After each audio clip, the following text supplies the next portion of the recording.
Now, despite appearances, this is actually a fully fledged PC that's been built from the ground up to look more like a sculpture or a work of art.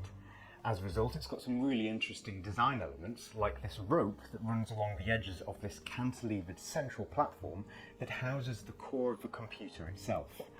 Now, we've also got some industrial looking heat sinks on the top and bottom here, and these do a great job of keeping the core components cool, all while making hardly any noise at all, which is quite an accomplishment because the components used in here are very powerful. And in case you're wondering why there's two of them, we've got one for the graphics card and one for the processor. Now, it was a huge challenge to construct, but as a result, it's also very interesting to see how it was all done, which is essentially what this video is all about. So sit back and enjoy as I show you everything involved in making this thing from start to finish.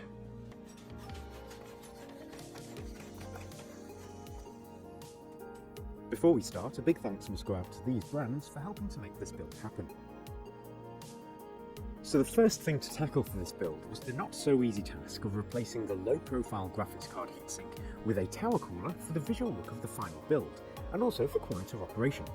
The card I'm using here is a Zotac GTX 1080 Mini, which Zotac has very kindly provided for this build. It's one of the fastest cards you can buy and should power through pretty much any game that's thrown at it. Unusually for such a powerful card, it's very short, which was essential for the build for aesthetic reasons. So after removing its heatsink, I could clean the thermal compound off the die and get it ready for the new tower cooler. The problem here though is that the original cooler spread out over the card, cooling other high heat components like the power delivery circuitry. To ensure that all these other regions are kept cool, I got a sheet of copper, which is a superb conductor of heat, and cut it down manually into some precisely measured cooling plates. To help transfer the heat around these, I'm also going to use a heat pipe. These contain a low pressure liquid and a wick and can rapidly transfer heat from one end to the other. It was pretty easy to bend into shape using a pipe bender, after which it could be mounted directly onto the smallest copper plate. Now these pieces are going to work in tandem with one of the best air-based CPU tower coolers you can buy, the Noctua NH-D15. I've always liked this kind of heatsink for its industrial look, and I want it exposed for visual effect.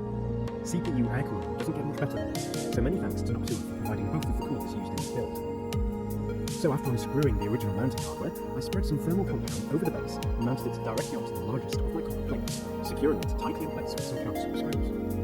As I want this plate to also cool the memory modules on the graphics card itself, I placed some blue thermal pads on top as they rest slightly lower than the GPU die. I then spread some new thermal compound over the die and screwed the whole plate down directly on top. I was a little concerned that having such a thick sheet of copper in between the die and the heatsink could harm cooling performance, but after testing this was proven to be a non-issue, which I'll go into more detail about later. So now it's time to add the heat pipe plate, which was built to cool the voltage delivery circuitry, as this area gets very toasty when the card is at full load. Now to thermally join these heat pipes to the tower cooler, I mounted the final copper plate on top with copious amounts of thermal compound between it and the heat pipes. This allows the heat pipes to dump their heat into the top of the cooler's base, which in turn would take up heat through its own heat pipes and expel it from the fins. So with that, this one-of-a-kind graphics card was ready for business, and it looks very serious if that's me. After doing some testing, I did discover that the cooler was supposed to too, so I mounted an aluminium lamp directly onto it, so that their heat could be transferred directly to the heat pipes. The next thing to do is get some nice looking wood for the case itself. I ended up with some beautiful L from a local builder's workshop. The first piece I made was with the platform for the graphics card, which is made out of 3 bits of joined together with aluminium bars. The reason it's 3 pieces is so that it can fit tightly around the tower cooler, with the only gaps being for the heat pipes. So after placing some nuts and washers on the card to act as spacers, I slid the first wooden piece in between the heat pipes and screwed it securely to the topmost copper plate. The black stuff I've added around the heat pipes themselves is actually a black tack, which is there to make an airtight seal with the wood, the reason for which I'll go into more detail about later. Now I could add the first fan, which has been soft mounted with a sponge inside an aluminium shroud, which should reduce any resonance that might get transferred into the wood. At this point, all the aluminium bars could be screwed back in place too, allowing the front and back pieces to be mounted also. So with that done, I could move on to making the central frame. This was made by bending a reasonably thick piece of aluminium sheet into shape and then drilling a lot of precisely positioned holes in it, as well as adding a couple of cutouts for certain holes. This could then be screwed tightly to the aluminium angles that run around the perimeter of the graphics card platform, and you can see that it's starting to come together. Now, in order to plug the graphics card into the motherboard, you have to use a 38cm extension cable for it. This is a good quality Lian link cable, which has been very kindly provided by Overclocks UK. I'm very grateful for this actually, as the cable is almost 70 pounds, so I'm super glad they came to my rescue.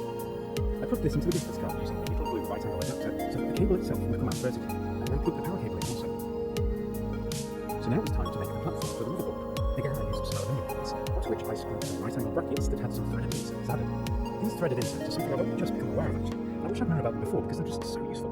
You do need a tool for them, and they work by being threaded onto its tip, after which they can be pulled and crimped inside a mounting hole. It's really nifty, so if you guys want to do this too, I've put a link to the tool in the description. With that done, I also added some standoffs for the motherboard to make it mounted to, after which you can simply drop it in place and secure reliably thanks to the threaded inserts. Now it's time to add the thread facade. This again was made out of down, and to get the beautiful curves, I had to thicken the insides of the corners by building some more elm layers to the side. I could then take off the majority of this wood with the saw, and use the plane to mount it off, finalising it with some beautiful sandwich. After I mounted it to the central frame, it was time to add the motherboard. And what I'm going to use is an ASUS Z370R, which is one of the best small format boards you can buy, which has been provided for us by Rycat, a link to which you can find in the description. As I wanted this to be a fully high performance system, I've loaded it up with 32 GB of RAM and an Intel i7-8700K 6-core processor, which I later managed to roll up to include as much as 5 GB. As built still, there really aren't very many compromises here, so it really is top-tier performance. Now for storage, Western Digital has stepped up to mark and provided something very special, which is a 2TB SSD in an M.2 form factor. This thing is incredible simply because of the sheer amount of data it can store, despite its tiny physical size. This is from their blue range of drives, and it doesn't cost as much as you might think, so I'll put some links to it in the description. There's no need for any wires here. The drive just plugs directly into the motherboard underneath this heatsink, and it's good to go. Now, mounting the board itself was a bit of a squeeze due to the graphics card extension cable, but with a bit of coaxing I got it nice and secure, and then proceeded to plug everything else in, like the on button, side USB ports, and all of the power cables. Next, I made a platform to cover all of this up. This one couldn't hug the heatsink so closely as the fan needs to move air over the motherboard itself to keep its various hotspots cool, but that's okay because it won't really be visible because it will be on the underside. As you can see, I've added an SD card reader to this as well, which is quite important to me as I offload a lot of data from my cameras this way. Once it was all screwed in place, I added yet another Noctua NHD15 to cool the processor. And once the fan had been added as well, that was the core of the computer completed, and at this point I was extremely curious to see how it would end up looking. Now, as it's very heavy, I did need a good, strong method of supporting it, so what I decided to do was cut out some large L shapes out of a sheet of plywood. As they're cut out of a solid piece, there's no join in the corners, making them very, very strong, and I even doubled up each pair by gluing and screwing them together, making them so rigid that there really was no give at all. So after adding plenty of right-angle brackets to mount other pieces of wood onto later, I could then screw these supports directly to the central frame using some large bolts. With that done, the power supply, which is a 500-watt passively cooled fanless unit, could be mounted in between them, after which I added the rest of the L panels to cover everything up. Now at the back here, where all the connectors are, it's a bit of a mess, so what I did was get a sheet of aluminium onto which I mounted various ports that I wanted. This gives me pretty much all of the connectivity I need, save for perhaps the LAN port and monitor connections. I don't think I'll be using LAN, as I did add a Wi-Fi antenna inside, but for the monitor connections I simply left a gap at the bottom for the wires to escape through. These can only be plugged in by removing the aluminium panel, which is a shame, but I doubt that I'll need to access these often, so it's not too much of a big deal. So to finish things off, I added some aluminium around the base and some support on the sides. This lets me finally give these gaps to fill in, and what I used for this was some natural flax rope. This stuff is very rustic and I like it a lot. I simply glued each end together and wrapped around them with some thin twine to hide the join, and the whole could be pulled into the house. This looks pretty unique in my view, particularly for a PC. Most as you can probably tell, it's still a piece missing bottom here, and that's because it's very versatile, plain, and pure plus A aluminum and down. This thing is being built squarely focused on sound effects for PC enthusiasts and gamers, and includes the ability to roll the op-amps for tweaking the sound to your liking. I actually tried this out with 3 of Burson's own op-amp sets, and was pleased to find that they each offered noticeably different sound characteristics, which I'll go into more detail about later. Now to the very base of the case, I mounted all of the connections that were required for the play, which means that it can simply be slid in place, completing the build.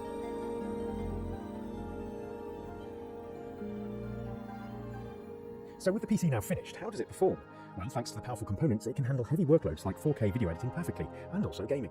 What's most remarkable about this is that it barely makes any noise at all in the process. This is hard to convey over a video, but here's an example recording taken with an ultra-low noise microphone to give you a general idea.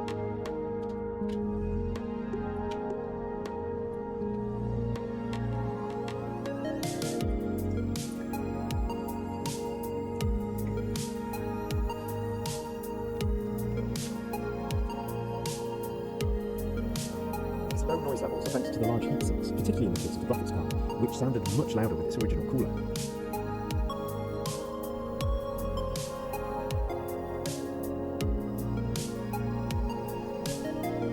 Here we can also see that the copper that sits between the die and the heatsink doesn't affect temperatures much, as the die is roughly the same temperature as with the stock cooler, though at much quieter noise levels.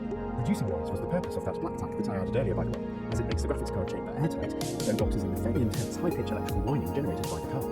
Although typically referred to as coil whine, from my testing it appears to actually emanate from the MOSFETs, as I desoldered the coil and used a microphone to figure out where the solders came from. It's not unusual for a graphics card to sound like this, but it's usually masked by fan noise, which is why it was important for me to use it, as it became very apparent with a quieter keyboard. By the way, although the bottom processor heatsink is technically upside down, it performs almost identical to being upright as the heat chips used internal wings, so aren't affected by orientation. So, with the PC having powerful graphics capabilities and processing time, it makes sense to build in high-end audio too, which is where the immersive play comes in. The This is powerful enough to drive even the most demanding headphones with practically zero distortion, which makes for a very pleasing overall sound quality that's noticeably smoother and more musical than your average on-board audio. As I mentioned previously, the op-amps can be easily swapped out and can be used in various configurations to tweak the sound characteristics. These particular op-amps are designed and manufactured by Burson Audio in Australia and can be used to upgrade other equipment too, like certain high-end PC sound cards. I settled for a set of Burson's V6 classic op-amps for their smooth sound reproduction, but I can always swap these out later if I want to change.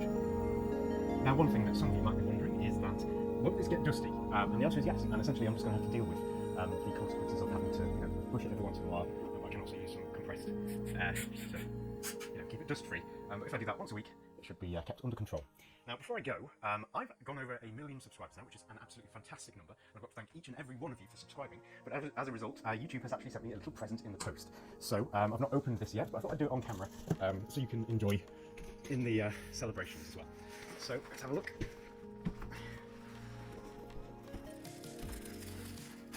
It's big.